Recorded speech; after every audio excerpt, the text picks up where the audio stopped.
গাজল block ক্যাম্পাসের অন্নদা শঙ্কর সদনে গাজল চক্রের শিক্ষক শিক্ষিকাদের উদ্যোগে ব্যাপক উৎসাহ উদ্দীপনার মধ্যে দিয়ে নানা অনুষ্ঠানের মধ্যে দিয়ে শিক্ষক সংবর্ধনা অনুষ্ঠান অনুষ্ঠিত হয়। এই অনুষ্ঠানে উপস্থিত ছিলেন রাজ্যের ভূমি ও ভূমি সংস্কার উদ্বাস্তু পুনর্বাসন দপ্তরের চেয়ারম্যান রঞ্জিত সরকার, মালদা জেলা প্রাথমিক শিক্ষা সংসদের চেয়ারম্যান বাসন্তী বর্মন, গাজল বিডিও সুদীপ্ত বিশ্বাস, গাজল চক্রের বিশিষ্ট শিক্ষক সাইফুল রহমান সহ অন্যান্য অতিথিবর্গ। গাজল ব্লকের গাজল চক্রের এই বছরের বিদায়ী শিক্ষক শিক্ষিকাদের সংবর্ধনা দেওয়া হয় এবং যে সমস্ত শিক্ষক শিক্ষিকা ভালো কাজ করেছেন তাদের সংবর্ধনা দেওয়া হয়। যে সমস্ত শিক্ষক শিক্ষিকা নতুন নিযুক্ত হয়েছেন তাদের সংবর্ধনা দেওয়া হয়।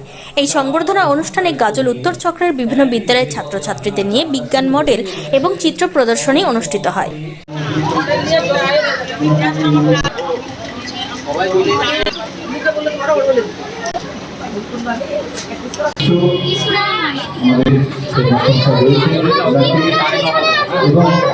তাদের সকলকে এবং কিছু শান্তি কামনা করি এবং আমার সামনে ভবিষ্যৎ এই মাস্টারদের সংবর্ধনা জ্ঞাপন এবং নতুন মাস্টারদের তাদের অভ্যর্থনা।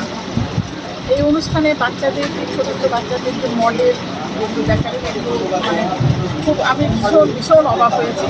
মালদা জেলার গাজল চক্রে বিদায়ী শিক্ষকদের সংবর্ধনা অনুষ্ঠান এবং নবীনবরণ যারা নতুন শিক্ষক হয়ে এই চক্রে যোগদান করেছেন, তো যারা এখানে প্রধান শিক্ষক শিক্ষিকা হিসেবে উন্নত করেছে তাদেরকেও সংবর্ধনা। গাজল চক্রের আয়োজনে যারা বুনিয়াদী শিক্ষা অর্থাৎ প্রাইমারি শিক্ষার যত এখানে শিক্ষকরা রয়েছেন, শিক্ষক শিক্ষিকা মণ্ডলী রয়েছেন, তারা যারা অবসর গ্রহণ করেছেন এবং যারা ভালো কাজ করছেন তাদের সংবর্ধনা অনুষ্ঠান এবং ছোটো ছোটো ছাত্রছাত্রীরা যারা নিজের মডেল এবং যারা অঙ্কন প্রতিযোগিতায় একটা স্থান অধিকার করেছে তাদের চিত্র প্রদর্শনীর মাধ্যমে